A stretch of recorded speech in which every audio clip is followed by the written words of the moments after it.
Welcome to More to the Story, the Parsha segment.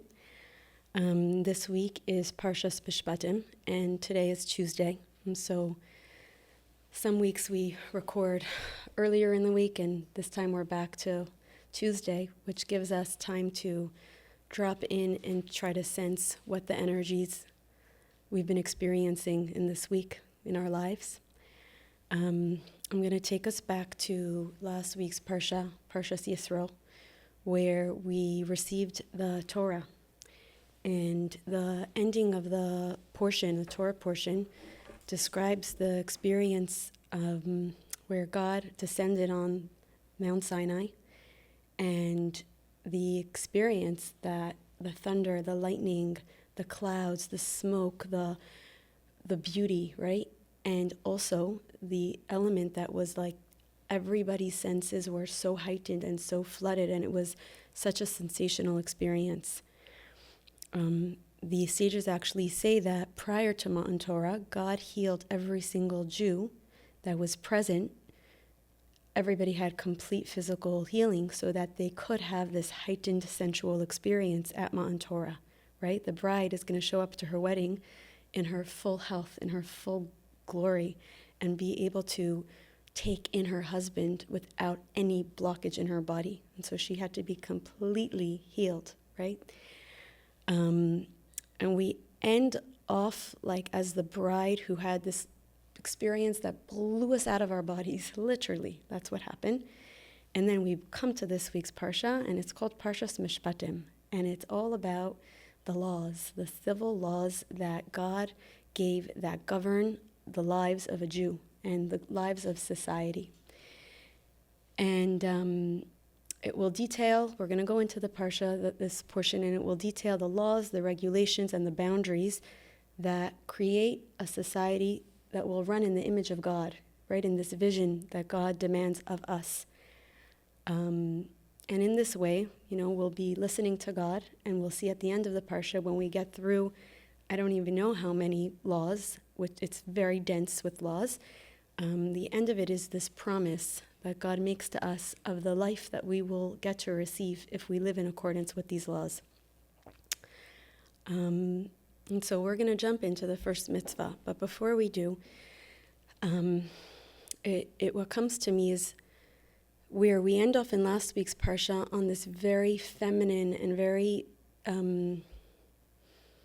sensational and emotional and, an embodied experience. We come to this week's Parsha, and it's almost all in the head. It's a very, very, very masculine experience. In fact, most of the teachings that the boys and the men in our communities, when they go to yeshiva, these are the laws that they study. This is what the Gemara pulls apart and analyzes. And so, in general, this is like the domain of the masculine. And I was thinking about this, and I was wondering, how many women will hear from these laws when I go into them, and will immediately sense parts that want to disassociate, parts that say, no, you can't keep up, you can't hold cup. It's a Yiddish expression of, you're not capable of understanding these masculine, detailed laws.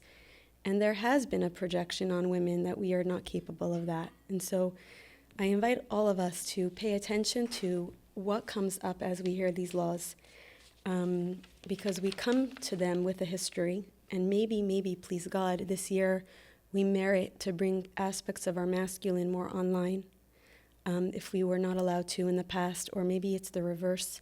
Maybe we get to feel in, maybe the men, or maybe some of us get to feel into the deeper spiritual dimensions that are hidden within these laws. These laws are categorized as halacha, like Jewish law, and on the most outer layer, these are what the laws that God demands of us. But if you feel into them, and as you move into higher worlds and higher realms, there's mysticism and hidden teachings that we derive from these laws. And so sometimes we study if an ox gored a man, and you're like, when would that happen, and in what reality would that occur? And as life will show you, in some realm, in some time period in your life, this law will come back to you, and you'll receive guidance from these laws that make no sense now, but we accept them. In some ways they don't make sense, and in other ways they make so much sense, right? Like these are God sees what we are made out of, and he makes it crystal clear to us what a society needs to look like in order for us to function in a godly way.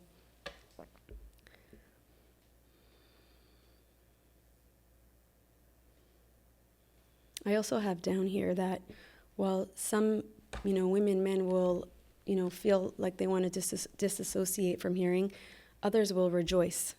And there's this line. I'm going to actually grab a sitter to read it. So yesterday we celebrated the day of passing of the Rebbe's wife, the Rebbetzin Chaya Mushka. And thank you for the gorgeous cacao ceremony and space that we created to honor her. I'll just share and bring her energy and her presence into our shir for this week. I spent the day yesterday with my mom on the Rebbetzins day, and my mom said to me she saw this line in yesterday's song of the day. In her prayer, it says, Yismach Har Tzion tagelna b'nais Yehuda laman mishpatecha, which translates as, let Mount Zion rejoice, let the towns of Judah exult because of your judgments.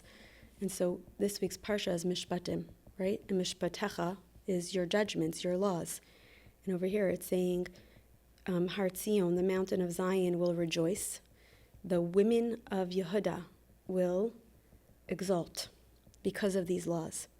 And this is a theme that we're going to see in this week's Parsha again and again, how the feminine is protected and the dignity of a Jewish woman is preserved from every angle that God can possibly, I don't want to say that, not from every angle, from many, many, many. You can truly see how the feminine needs to be protected, and her vulnerability and her power and her blessing. And so that's a very big theme here. So before we go into the Parsha itself, I'll invite everybody to choose an intention for this week's Torah learning. Invite all parts of yourself to be present and accepted in this space. And I'll say that all of the energy that we generate from this Torah learning is my gift and our gift to the Rebbetzin. And I trust that she'll bring it to exactly the right places that it needs to go. And everybody else is invited to choose a place within their own heart, their own life, that can use this feminine Torah power, medicine, and blessing.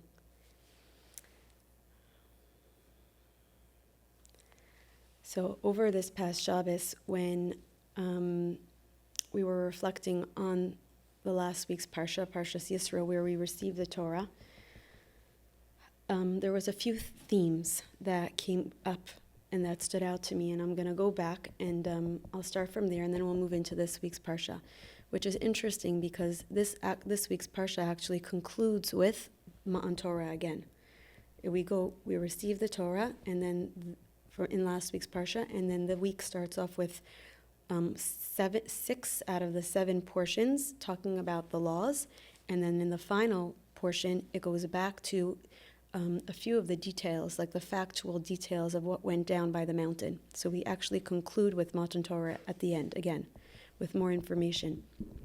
But something that stood out to me was the fact that when the Jewish people arrived at Mount Sinai, the Torah says that there was such a level of unity. The words are ke'ish echad b'lev echad, like one man with one heart.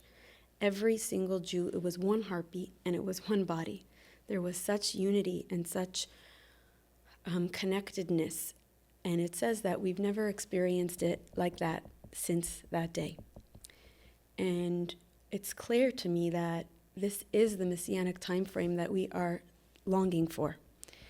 And the sages say, and I see it myself, that the only thing that is going to possibly unite mankind is the Torah. It was only in the name of Torah, for Torah, that we were able to achieve such a level of unity in the past, and it's only from Torah that we are ever going to be able to step into that level of interconnectedness again. And so what that brought up for me is, well, so many of us have been abused in the name of religion, right? The religious trauma that we carry as a community, as a generation, as a society is so deep. And the prayer and the clarity I had was that all of us find the strength to face the ways that God was desecrated in our lives. Very often we were told we are desecrating God's name if we don't keep the Torah. But in reality, many of the ways that the teachings came through were a desecration of God. And my hope and my prayer is that we find the strength from within and support each other to be able to show up to the trauma in the name of religion and in the name of Torah, in the name of God that came towards us.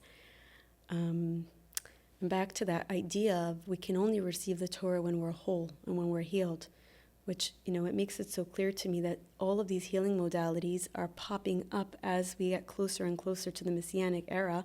Every type of modality is available, right, for every individual. Like everyone has their perfect medicine that God created. There's a modality for everybody nowadays. And to me, it's like we all need to heal. It's not a choice. Like this is what is happening. And God is creating the specific individualized medicine, and we need to own it and want it, and it comes, please God, it will come forward very cleanly and quickly. Okay. So we're going to go into this week's Parsha, and I'll say that this was another theme that came up. Our body, the feminine is the body, is the guf, and the intellect and the mind is the masculine. And when we stood as one body with one soul right by the mountain, we were saying to God, we are willing to be your wife. We are willing to be the feminine. We will accept the mind and the brain. And someone at our Shabbos table at the House of More this past week shared that to him, Matan Torah is this experience when the mind opens up and the body receives all the wisdom that he ever heard and he ever learned in his life, where there's this finally this like the floodgates open up and there's this like integration of all the knowledge that he has into his heart and into his body. You can think about it as the mind is the husband, is the masculine, and the feminine is the heart and the soul and the body. And when there's this portal, right? In the Chassidus, it's the throat portal, and there's a strong divide in between the two. And Matan Torah is this experience of the decree that heaven and earth won't integrate and will not be able to permeate or penetrate each other. That decree is abolished, and finally, there's this openness from the masculine and vice versa, from the feminine, up and down, back and forth. And there's this living in harmony between the superpowers that exist within you. And so God's greatest vulnerability, he coded every single aspect of his mind. And he said, will you accept this, right? All of the mind, all of the intellect, all the laws, everything in the Torah. And he brings it down and he says, will you? And we say yes, like we want to do it. Before we even hear about it, we want it. And he drops it down, and it's this vulnerable experience of God to show us his essence, to show us the deepest parts of himself. And we go and we receive it. I'm getting to a point. My point is that if you don't have a healthy body, you cannot receive the masculine in your life, right? And for generations, in the last few generations, or for many, we were warned against the dangers of physicality. We were warned that, just like we see in today's society, that idolizes and worships and perverts this obsession with the body and materialism and hedonism, the very things that our sages and our ancestors were terrified of, they passed on this message of beware of being too connected to physicality in your body, which translated as don't connect to the feminine. Be very wary. She's dark. She's dangerous, right?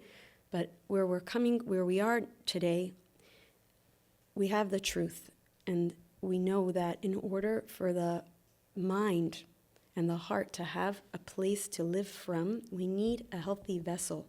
The two go hand in hand. And you have God begging to be able to give the things that we pray for. We beg, we don't stop praying. But if there's no vessel, where are the answers to the prayers going to come into? And so I know for me, the clarity of my work from the incredible blessed line that I come from that was so true to the soul. They were so true to the mind, to God, and the heart, really. But now it's the era of the vessel. We need to make sure that the vessels are healthy and strong to be able to contain the highest gifts that God wants to give us. Something was coming through. Where'd it go? If it comes back, I'll share it.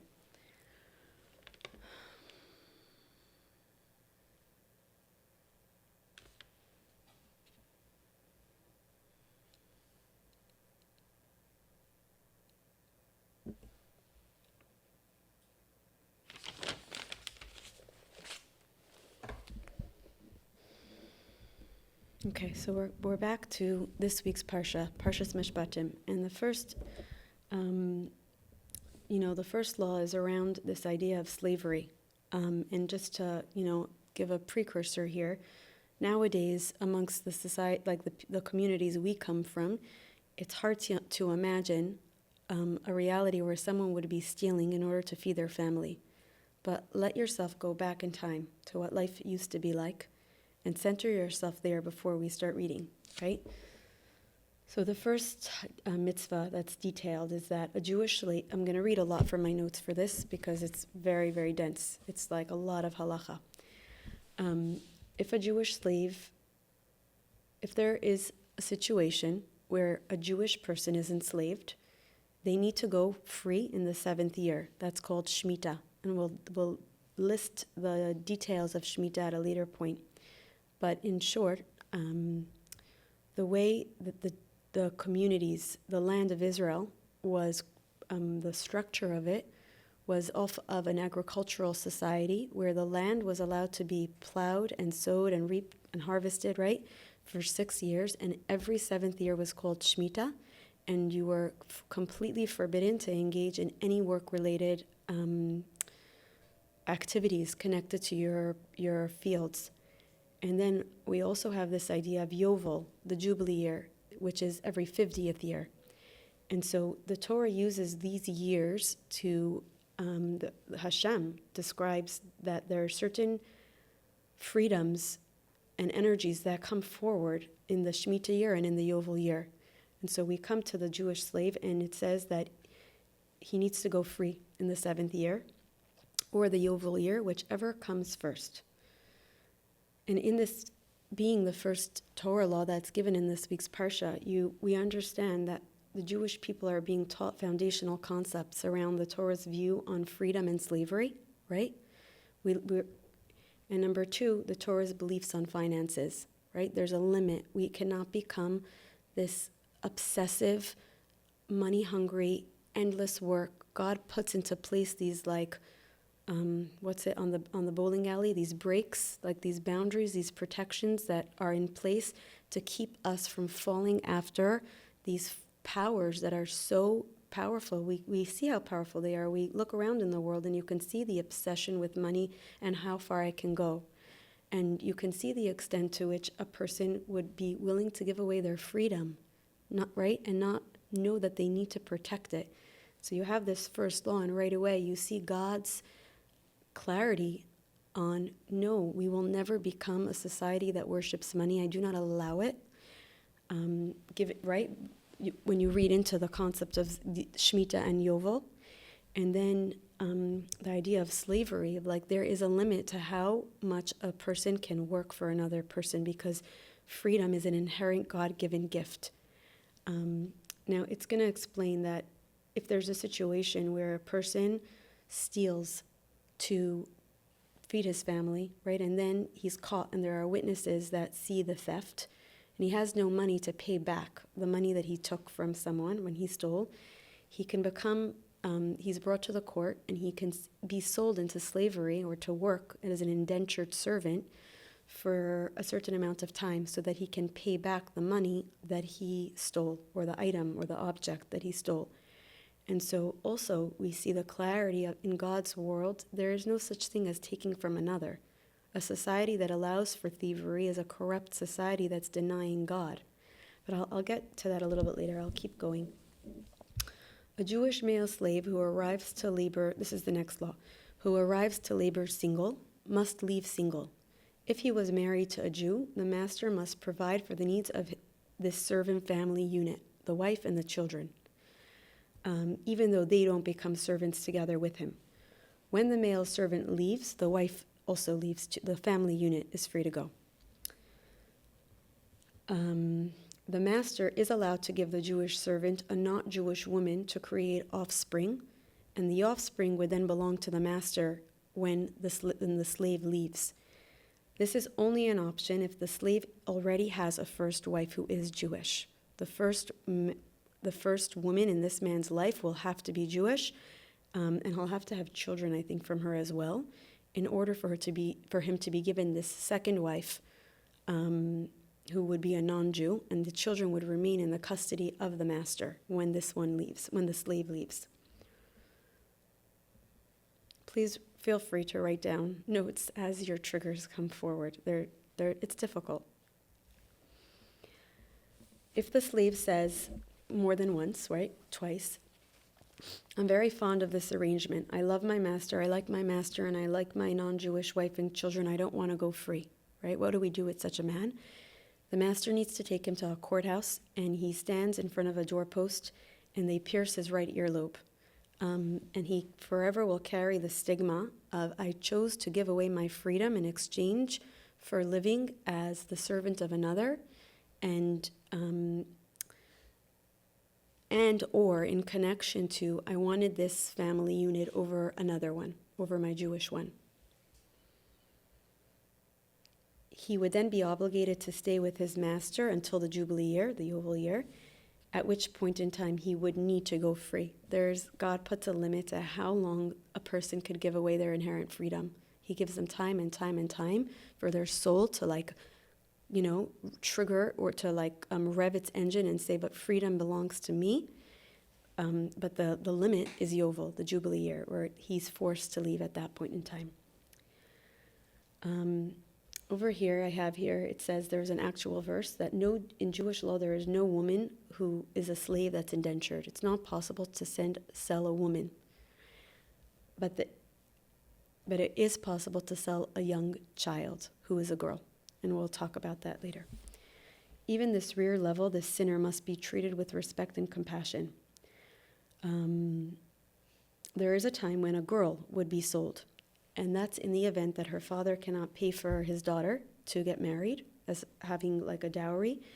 He can sell her for a period of service to a wealthy family, and the family has the intention that the father or a son will marry the daughter after the time period that was created, which would have been with the intention to accumulate the wealth to provide her with a dowry, right? So after she earned that amount of money, the money goes to the father as the betrothal fee, and then this girl is then married by the master or a son.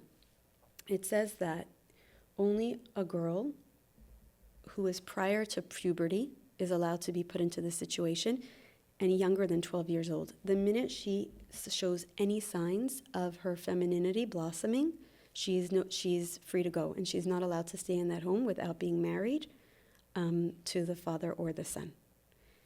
And so this is only the case for a young girl prior to any signs of sexuality coming online. It says that the girl will serve for 6 years or until Yovel, whichever comes first, or if signs of puberty come.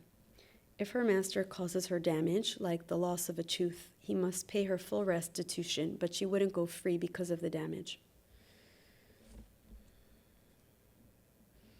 I thought it was very important to note that the minute her sexuality comes to play, she's not allowed to remain in that home without having the status of being married to a male in that home.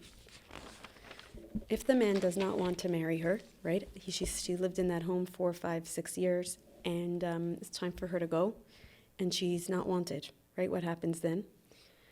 The man needs to help her financially redeem herself. He is not allowed to sell her to another man because he betrayed her. These are the Torah's words. He betrayed her by not marrying her, and her father may not sell her to another man because he betrayed his daughter already by putting her in this situation to begin with. So you hear from the Torah's perspective that a father who does this is betraying his daughter. And you may not subject her to this again. If the master's son marries her, they are obligated to provide her rights on par with any other Jewish woman, right? Even though she was first a servant, she has rights of a ketubah, which are food, clothing, and intimacy, and connection, and warmth, on par with any other girl. These are her standard rights. If a man, okay, that's the conclusion of that topic. And we go to the next one. If a man has one wife, and he decides that he desires to marry another one, he may not do so if it will cause a reduction to his first wife's food, clothing, and intimacy on every level. And to me, it's a very bold statement of manhood for a man to say, I can do this fully round 2 with another wife and hold the halachic requirement that in no way will the food, clothing, shelter, connection, intimacy, love, sexuality be touched in any way by the first wife, right? So that is the requirement for taking a second wife. That's the bar. Okay, we're back now to the young girl who was working in this home of a master. If she doesn't want to marry the man, what happens? The son or the master redeem her early, and she must go out free at the end of her term without owing any payment. She doesn't need to marry them if she doesn't want to. That's my understanding. Okay, we covered the first section, and now we go to murder and manslaughter, the civil laws around that.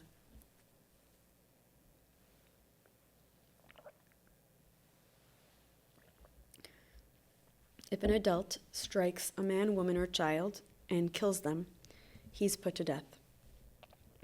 If it wasn't premeditated and he wasn't waiting there with the plan to kill, but God caused it to happen, then he can flee to a protected space, a city of refuge called an Ari Mikla, because he didn't choose this. God chose it for him through his vessel.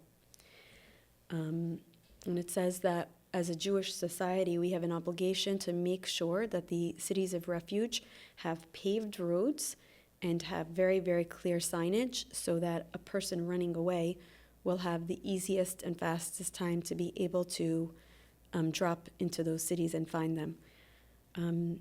Before all the cities of refuge were put into place, it was amongst the tribe of the Levium that someone was able to flee to. We only put someone to death if they intended to kill.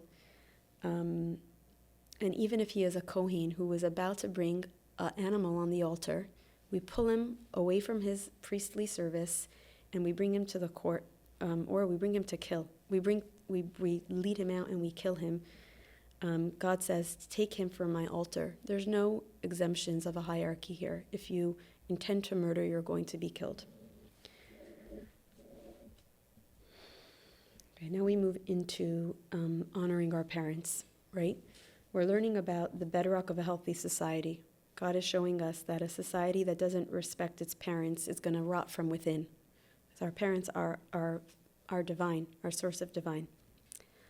And I also want to acknowledge that this mitzvah is very, very difficult to hear because for many, their parents, this didn't work both ways. For some, it almost feels like it goes without saying that parents were not allowed to do this to their children. But for the depth of exile, many parents fell short of this, and it's very difficult to hear the respect that a person is obligated to their parents when the parents couldn't meet the other end of it. So I say this with sensitivity, and I hope you can feel it. It says, someone who hits their parents to the point that it creates a wound will be killed by strangulation by the court. And then it says, someone who curses their parents, whether alive or dead, their father or mother, the mother is specified also, right? She has equal rights to the man, must be put to death by stoning. And that's if during the lifetime or after the lifetime of the parent. Someone who kidnaps a man or a woman and enslaves them, right? He sells them for service. He must be put to death by strangulation if they were witnesses to both aspects. A very big part here to know is that no one was put to death without witnesses. Everything about this was cross-examined, and the courts had to have processes in place to be able to prove any of these allegations. Like there was a very, very thorough and difficult process to prove any of these situations, and only when there were two key witnesses, right, in the specifications of what is a kosher witness, could any of these scenarios be put into place, as far as I understand.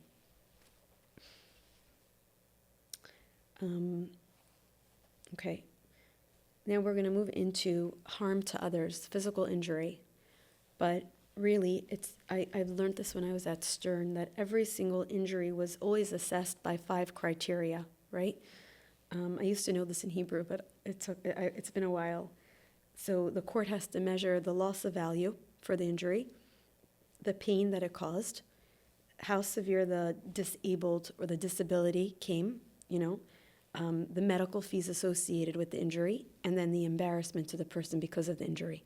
So there's these 5 criteria that the courts have to account for when they determine the punishment or the fee that is due to the injured party. So here we have a case of 2 men who are fighting, and one strikes the other with a fist or a stone, and the person becomes too weak to work, right? They don't die, but they're unable to work. So if he can get up by himself and walk away from the situation, then the one who struck him is acquitted. The man who hit is arrested and we wait and see about the recovery of the injured party, and only then do we decide what the consequences are. But he is obligated to pay for the lost work and provide for the medical, for the complete recovery, the medical needs of this individual. If the person can get up and walk away from the situation, he would still be obligated in those 2 areas. Now we're going on to the hiring of a non-Jewish bondservant. Take a deep breath to keep going forward.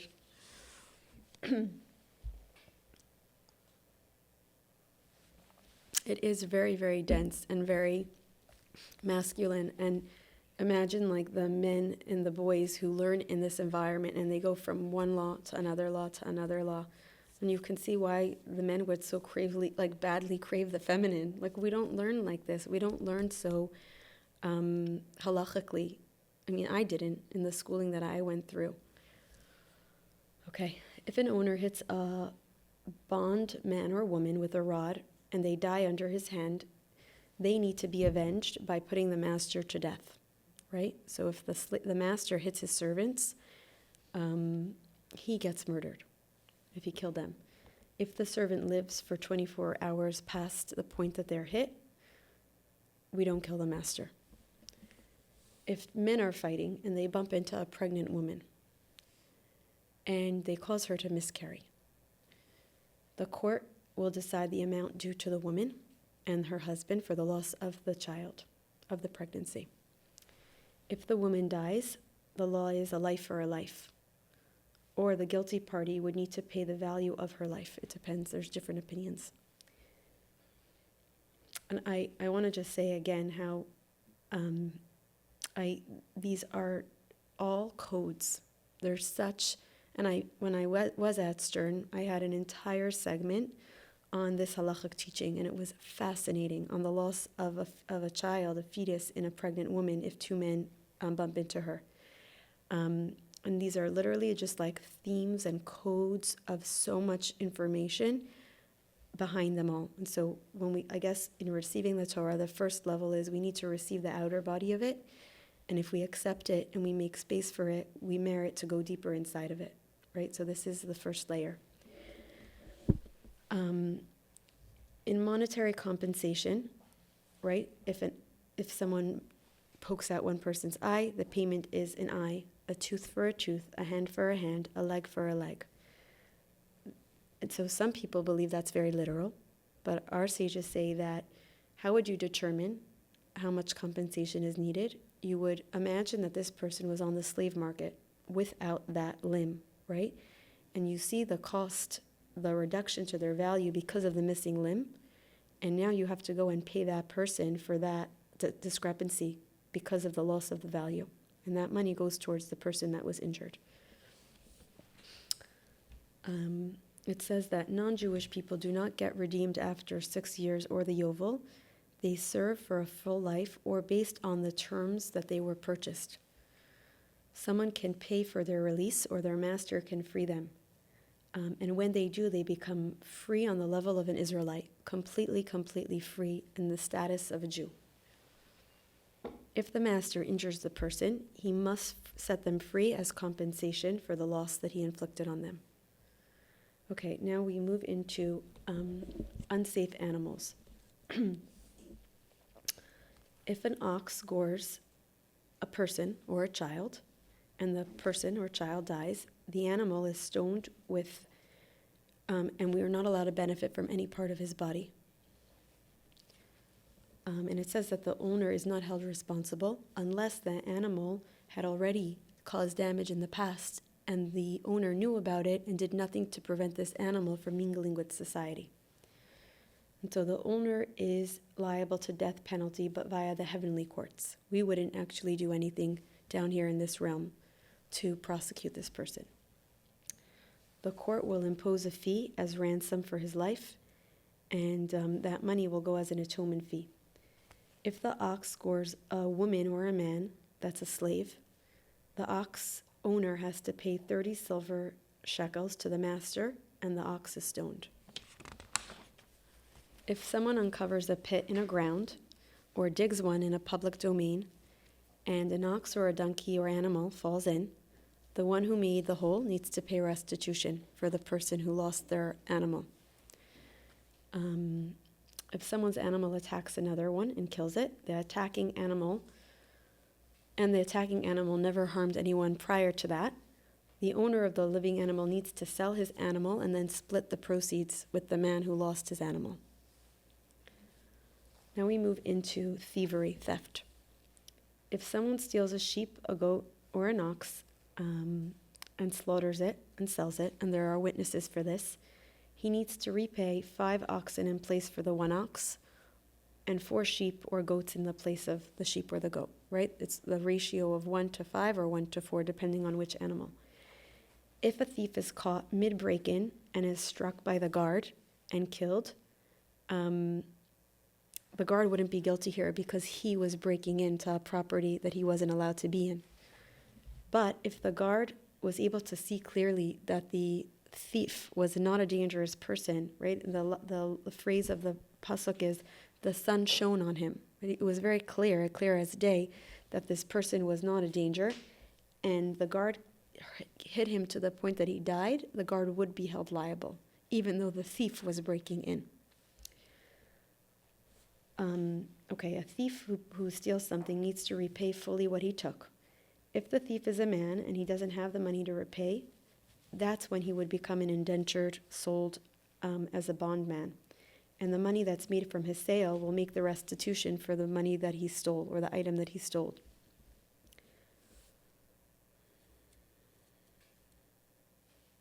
What I wrote down here as I was reading this, that a lot of people will hear these laws and they'll feel tense and tight of around, why is God so punishing or strict or harsh? And what was coming through here for me was God is making it very clear that a society that has thievery in it, right, where theft is a common and an allowed practice, they're a bunch of individuals who are not in connection or communication with God about their needs. And so they then go and take their matters into their own hands and decide that they're going to steal something instead of communicate to God about what they need. And in doing so, they're denying God's presence from ruling in that society, right? And so then they lose their freedom, because freedom is a God-given gift. And if you're not going to respect and honor that everything comes from God, then the one thing that you have that God gave you, he will then go take that away from you, right? You're stealing from God's world, and God will take away the freedom that he gave to you. On the other hand, there's another component of Jewish people are described as Baishanim, Rachmanim, and Gomli Chasadim. Bashful, compassionate, and full of good deeds, meritorious, right, kindness. And so if we have a situation where somebody is hungry to the point that they need to steal to take care of their families, what is that saying about our Jewish community? How far are we from the characteristics and the traits that Jewish people embodied for generations, for centuries, that we have someone who's hungry and the only option that they feel was within their reach is to steal? And the reflection is on us as a community to pause and ask, what is going on that somebody is put into a position to steal when they need something? What is happening within our community that someone cannot access the kindness, the compassion, and the sensitivity that we inherited from our forefathers and foremothers?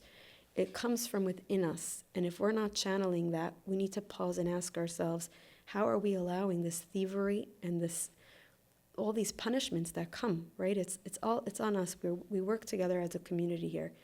So in reality, we would never even know about these laws, right? They would become so ancient and so non-applicable, because like we have in these times with the endless amounts of, it's called a gamach. There's a cause, there's a charity for almost every single need you can imagine. If a mother needs a breast pump for a new mom, there's an organization that's giving that out to Jewish moms. If a woman needs a meal after she has a baby, we have, right, for Hatzalah, for borrowing money, for every single, for the House of More, where we are now, right? Like there is an organization for almost every single type of need that you can possibly imagine. And so we don't know these laws, right? I mean, maybe in Israel, in our homeland, but in a true reality, like we are embodying with so much compassion and so much kindness, people give their lives to create organizations so that anybody who is in a situation of lack knows exactly where they need to go to receive the support that they need. And we never even come to a situation of these laws being applicable to us.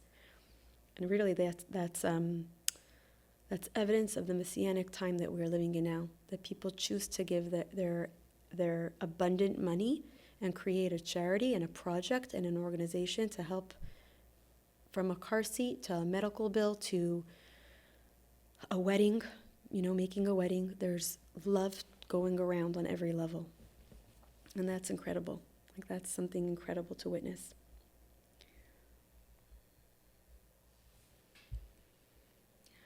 Okay. If a stolen item is found in the thief's possession, like an ox or a donkey, and it's alive, he needs to repay 2 animals worth, right? For the fact that he took it and to return it, right? The damage that he caused in stealing from another, he needs to repay twice. I love this. If the thief admits to his guilt on his own, he only needs to repay what he stole, right? He comes clean, he owns up to what happened, and we grant him his humanness, like, okay, you made a mistake, all's well.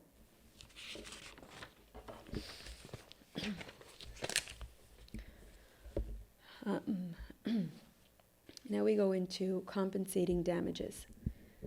If a man takes his animals into someone else's field or vineyard, and the animal causes damage and grazes, he must repay for the damages. If he wants to give his land instead of money to repay, he needs to offer from the best of his field or the best of his vineyard. If a fire breaks out and consumes and damages the grain of another person's property, the one who kindled the fire will be held accountable to make restitution for the loss that he inflicted on his neighboring property. Even if he started it on his own property, he was negligent and he didn't ensure that the fire would remain on his own property, and so he's held liable for the damages. If a man gives money or an object to another for safekeeping, and the fellow asserts, right, the person who's holding it, the guarantor, that he wasn't negligent, but the item was somehow stolen, right, what do we do? If the thief is found, he needs to repay double the amount to the original owner. If the thief isn't found, and this is complicated, stay with me. If the thief isn't found and the one whose items it was insists that the guarantor, the person holding it, did indeed steal the goods, and then all of a sudden that person says, I didn't take all of it, but I did take some of it. He admits to a certain element of taking. The man who was accused must approach the judges, right, in the courts, and swear that he didn't lay a hand on his fellow's property more than to the amount that he admitted to. And that oath will exempt him from paying more than he admitted to. He makes a swear in their presence, and that protects him from the full amount. We trust his oath if he goes to the judge and he tells them the story and he comes clean. If the friend brings witnesses to prove, right, let's say I come back and I say, but no, I promise you I have evidence that he did take more than he said, right, and I provide the witnesses. So if the friend brings witnesses to prove that the man did take more than he admitted, the witnesses and the man must come before the judges. The judges will decide which party needs to make double restitution. Someone here is going to be paying more, someone's lying here, and the payment is going to be double. If a man gives his fellow an animal for safekeeping and it dies naturally, right, while he's babysitting, dog-sitting the animal, or the animal gets attacked and killed by a wild beast, or it's carried off by robbers, and there are no witnesses, then an oath is made to God. An oath to God must take place between them. The watcher must swear that he didn't lay a hand on his fellow's property. If he didn't use it in any way, the owner must accept the oath, and no payment is needed.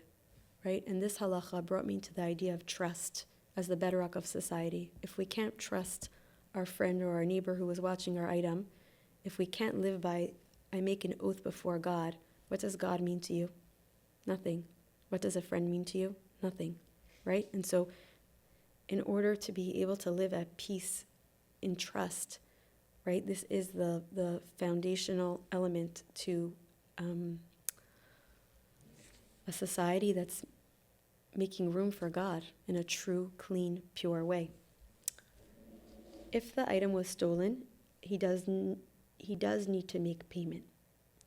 If the animal was attacked by wild animals, he needs to produce witnesses and isn't obligated to pay the money, but only if it was an animal that he couldn't stop, like a wolf, a lion, a bear, or a snake. Right? If he could have prevented the animal from being attacked or killed or taken because it was a rabbit or a lesser dangerous animal, then he would have been held liable to protect the friend's animal. I'm checking how much more we have. Okay. Whew. Now we come to a borrower and a renter, right? I'm going to go through this quickly and then we go into a little bit more foundational elements.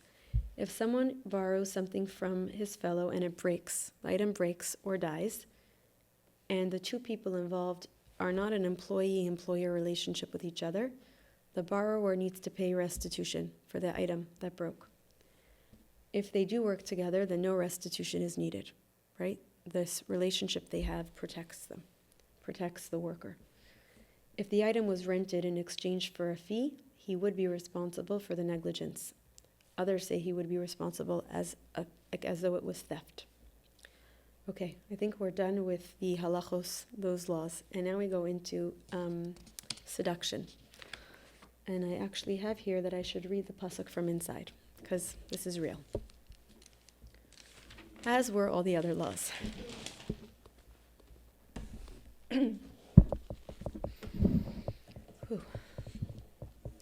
If If a man seduces a virgin who is not betrothed and engages in carnal relations with her, he must marry her with a marriage contract. If she does not wish to marry him, or her father utterly refuses to give her to him in marriage, then the seducer must weigh out money according to the customary monetary settlement of virgins, 50 shekels. I don't have anything written on here, but I'm just going to pause in silence, and whatever needs to come through can come through.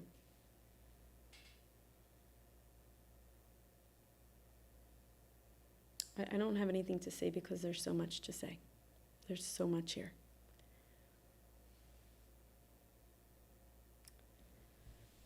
Okay, we move forward to... Actually, I'm pausing again. That wasn't a good pause. And you don't have to edit this one out.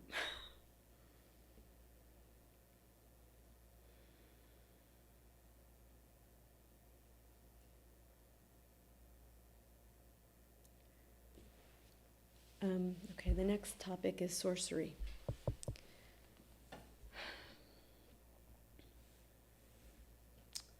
You must not allow a sorcerer or sorceress to live. He or she must be tried and executed by the court. Anybody who is tapping into dark magic, and we know about it, they are not allowed to live in our society. It's not safe. Whoever is having relations with an animal must be tried by the court and put to death by stoning. There's no room for that.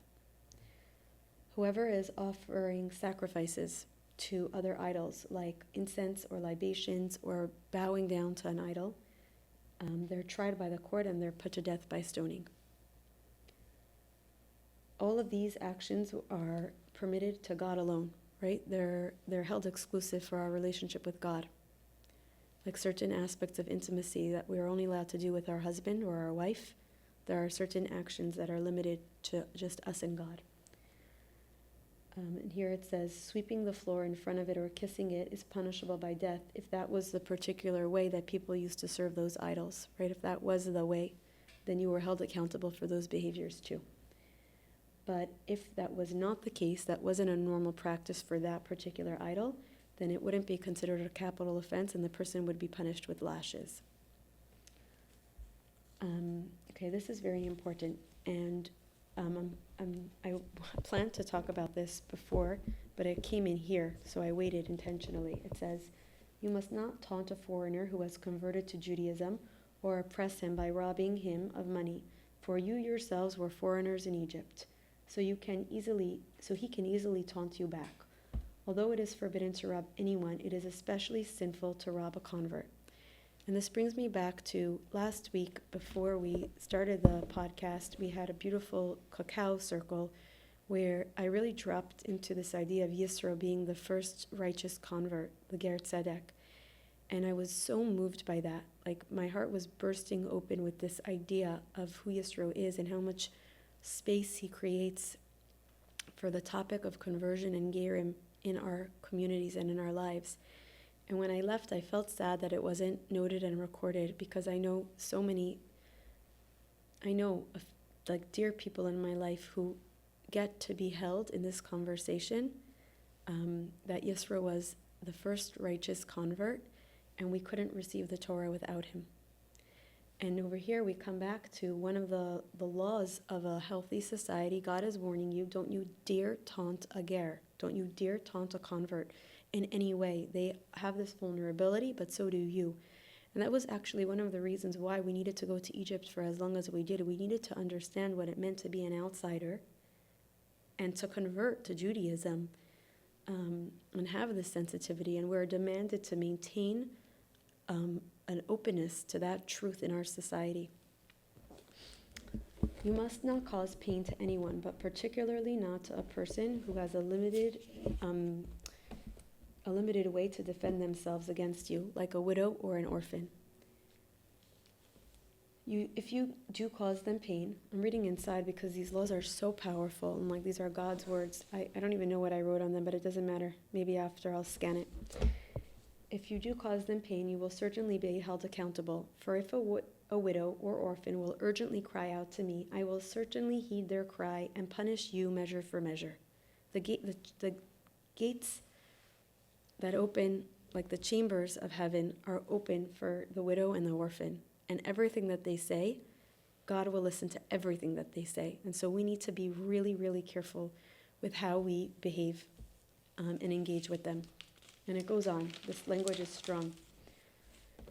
I will display indignation and kill you by sword, and there will be no witnesses to your death, so that your wives will have to remain widows who are unable to marry, and your children will remain destitute orphans, since they will be unable to inherit your wealth. Right? Like, this is the consequence and the punishment of, like, God's showing us his wrath ahead of time. Don't you dare touch my vulnerable and my loved ones. And it's the ger, the convert, the widow, and the orphan. They have special place in God's world, and we are demanded as a Jewish society to uphold this sensitivity to them.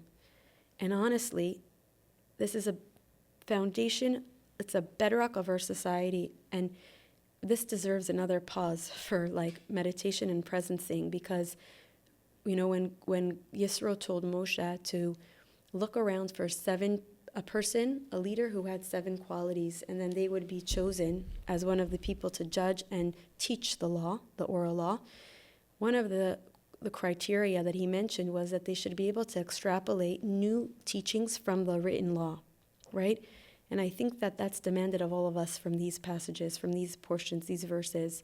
God gives it to us in black and white, and then anybody with an open and feeling heart can easily take this to deeper dimensions, and it's demanded of us.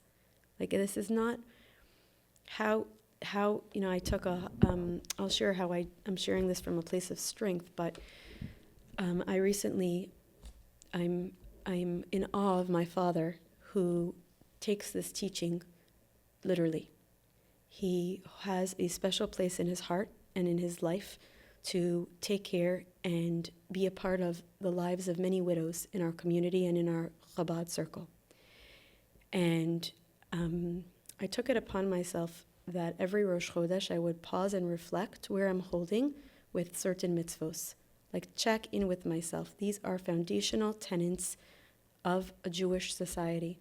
And we'll come to the end of this portion, and God will tell us that if you uphold this, then all the things that you pray for, the messianic reality that you beg me for, will come to you easily.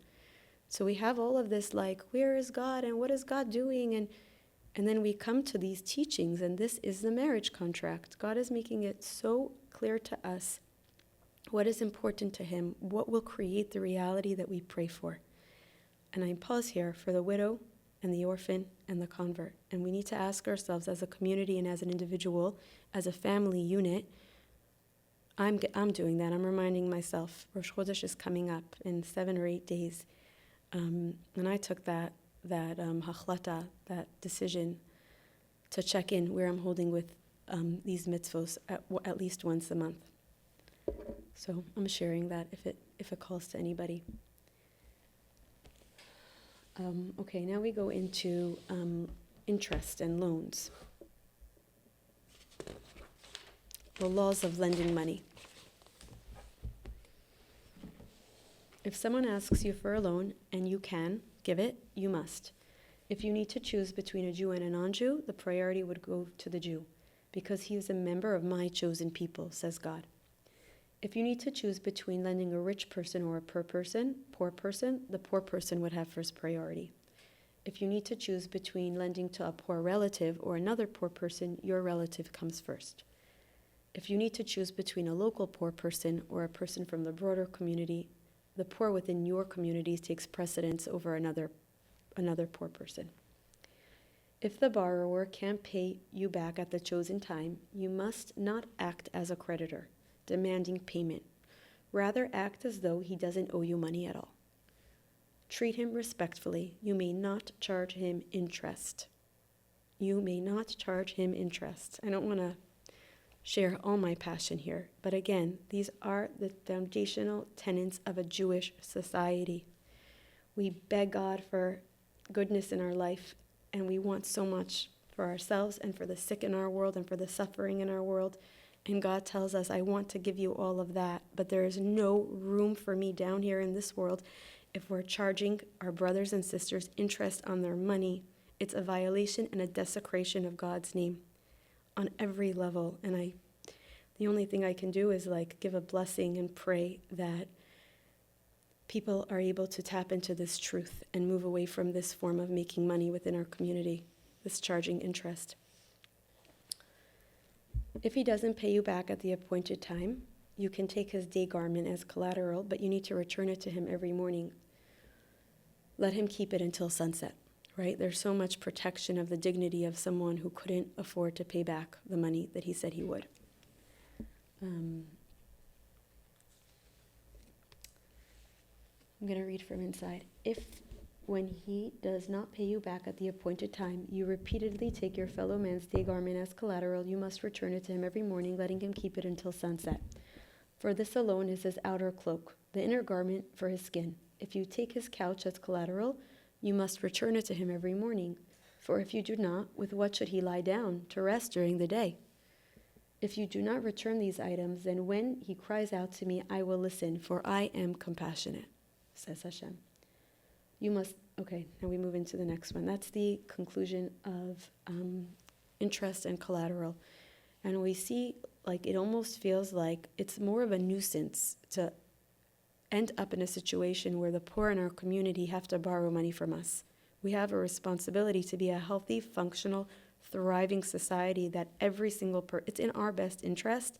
Instead of charging interest, it's in our best interest to be providing financial opportunity and to let God's blessings come through so that every single person can have what they need on a financial level. Okay. Now we go into respect for authority. You must not curse God or a judge, nor may you curse the leader of your people, the king or the head of Sanhedrin. When the mitzvahs for Kohanim and Leviim apply, don't delay and give them out of order, right? There were Truma and Meiser were different tithing, and then there was the ripening of the first fruit. And once we came into Israel, all of these laws will come into play, and God's telling us don't push them off and don't do them out of order. The first one is the redemption of the firstborn, because every firstborn was spared from the Egyptian firstborn plague. Every firstborn is bonded with God in a way that he would first need to be redeemed from the local Kohen by 5 silver shekels. And we do that when a baby boy is 30 days old, if he's the firstborn child of his parents.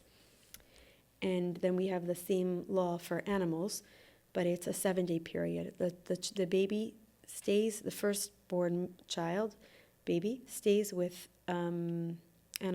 with his mother for 7 days, and then on the 8th day we bring him as a sacrifice to God at the temple. You must be a holy people. This is where our laws around eating ritually slaughtered meat, and the whole meat and dairy, the laws of kashrut come into play. We're almost finished. You must be a holy people unto God. You cannot eat meat that comes from an animal that wasn't ritually slaughtered, or animals that were hurt in the field, nor flesh that was torn by animals or beasts. Now we go into truth and justice. You cannot accept false reports, and don't join forces with the wicked or a person who is corrupting witnesses or is giving corrupt witnessing. And then we go back to the convert and the foreigner. We're warned again to respect them and protect them. And then we come to more details of the law of Shemitah, how we work for 6 years and we sow our crop and we gather our grain, but then in the 7th we leave it. The next mitzvah is don't mention other deities' names and be diligent in all that I said. And then the last few are, before we go back into the story of Matan Torah, we finish off with the holidays and the festivities. So we have the 3 pilgrimage festivals, Shalosh Regalim, when we were obligated to show up to the temple, to the Beis HaMikdash, and there were specific rituals and animals and prayers that were said. And every male over a certain age had to show up there for these 3 holidays, even during the sabbatical year. Gather in the temple and offer the specific sacrifices, refrain from work. You must observe Passover, Pesach with matzah, and eat it for 7 days, and no leavened bread. And this was very key. You must not appear before me, God, empty-handed. Bring me an animal as an ascent offering. Right? When we do show up to the temple, when we are allowed into the Holy of Holies, into the chamber of God, the home of God, into the feminine domain, we don't show up empty-handed. And that's also a teaching for marriage. Observe the festival of Shavuos, the festival of the harvest, as well as Sukkot. Make sure to bring the bikurim, the ripened fruit, in the right time. And then we finish the last mitzvah off here with don't eat a young animal cooked in its mother's milk. And that's the source for we don't eat milk and meat together. And now we come into God's, telling us what's going to happen when we come into the land of Israel.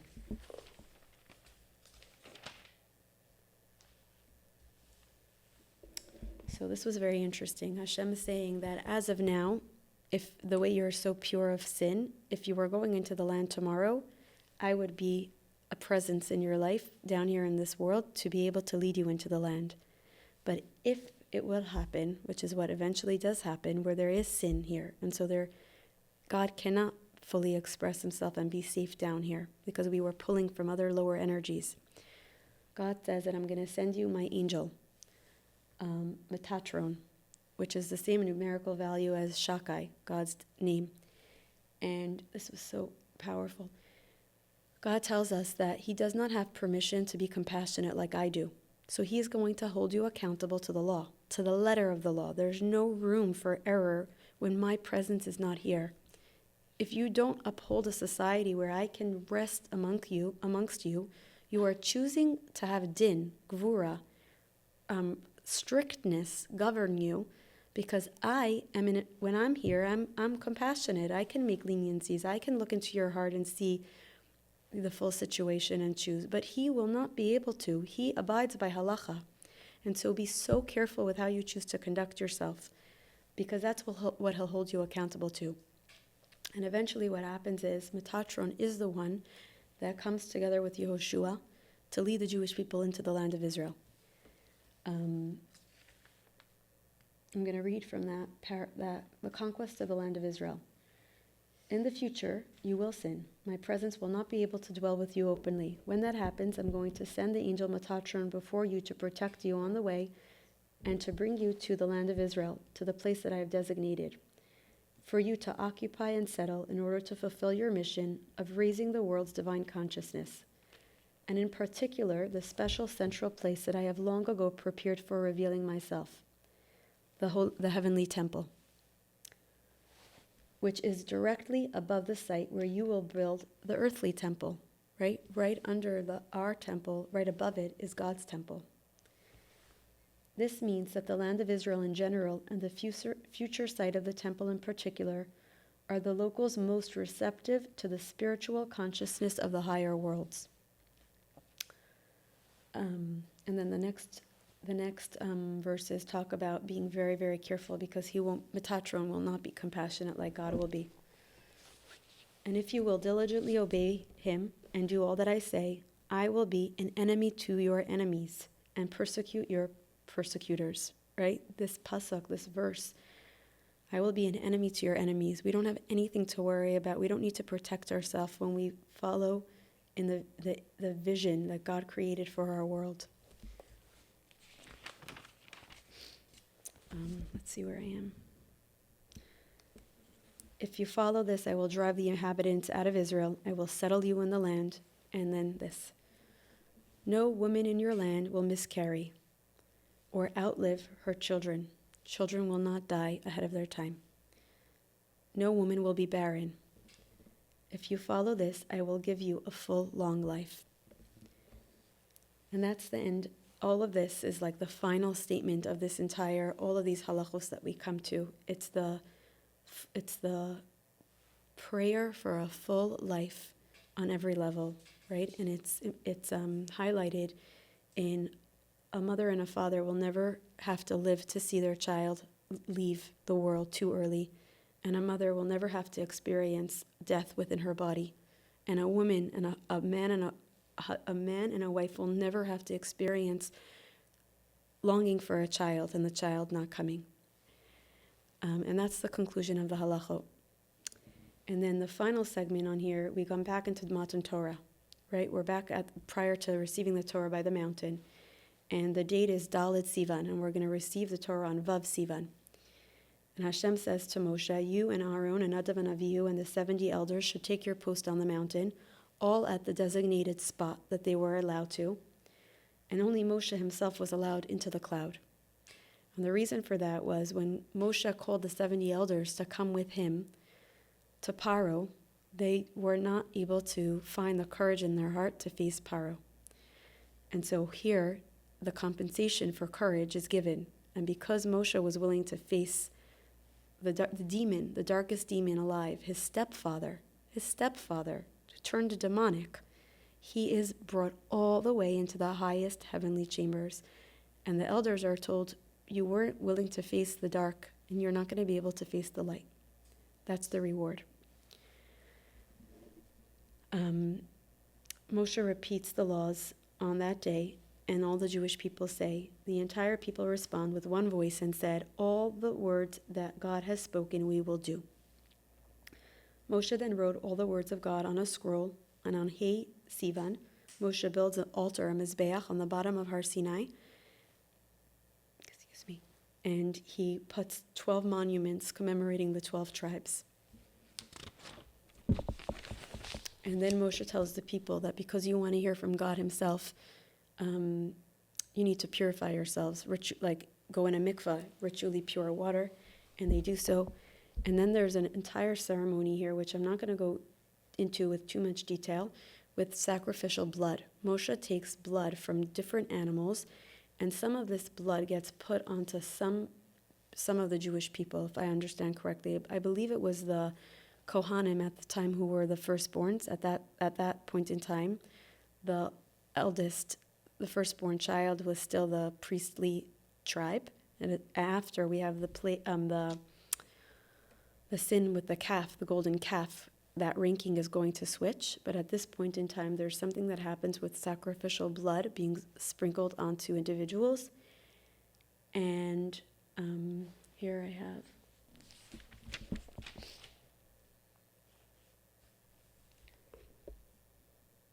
I could read it inside quickly.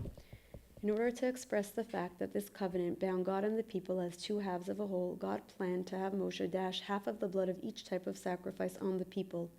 This would be equivalent to passing between the two types of blood. In order to emphasize the covenantal significance of this act, God sent an angel to divide the two types of blood in half. Moshe then took half the blood and put it into two large bowls, one containing half the blood of the ascent offering and one containing half the blood of the peace offerings. The other half of the blood he dashed onto the altar directly from the basins in which the firstborn collected it when they slaughtered the animals. Completing the sacrificial rites with the blood in the basins officially made the other blood that remained in the two large bowls into a scent offering, blood and peace offering as well. Moshe then read the whole scroll to the people, the book of the covenant, that's what it was called, and the people responded, Nasa v'nishma, we will do and hear, we will learn everything that God has spoken. And then we get the Torah on Vav Sivan, and then the Parsha concludes with, on Zion Sivan, the day after, God summons Moshe and calls him for 40 days. Moshe's going to be on the mountain. But I'm remembering now that even though the elders were told that they're not allowed to go past a certain point, they couldn't hold themselves back from gazing into heaven when it opened for Aaron and Moshe. And they saw a brick made out of sapphire by God's feet. And they understood that this brick was a representation for the bricks that the Egyptians had forced the Jewish people to make. And it was made out of sapphire and at God's feet. And it was the communication that God is with the Jewish people in their pain and in their suffering. And they also saw something else. I forget what. And it says that God did not punish them for looking. Like he understood that it came from a good place and they were just thirsty for truth. And he gave that to them without any consequence to them from not being able to hold themselves back. But the Torah finishes off with Moshe Rabbeinu, and he stands on the mountain. He's called to be with God for 40 days. The Jewish people are about to go into a period where they don't have a leader with them down here, without a Rebbe taking care of them. And they just went through this outer body, sensational, overwhelming, from the feminine body experience to the masculine mind descending into them, right? And all of a sudden they're going to be left without their teacher and their father and their mentor and their Rebbe. And it leaves us with, Moshe comes to the top of the mountain and he has to wait there for, I think it's a period of 7 or 10 days, and almost like earn the right to access the higher realms. And once he passes through that portal, he's brought into the higher chambers and the higher realms where he's going to communicate with God and receive the tablets and everything that they hold. Something was coming for me. Oh, it spoke about how God cleaned out the clouds. Usually clouds are carrying soot and dust, and but because of Moshe Rabbeinu, right, because of who he was, God gave him the illusion of those clouds for the privacy, but in reality they were clean and they were pure and they were just covering the chambers and his place on the mountain. And that's where we finish off the Parsha. And next week we'll pick up where Moshe Rabbeinu will lead us and take us. Thank you so much for coming today.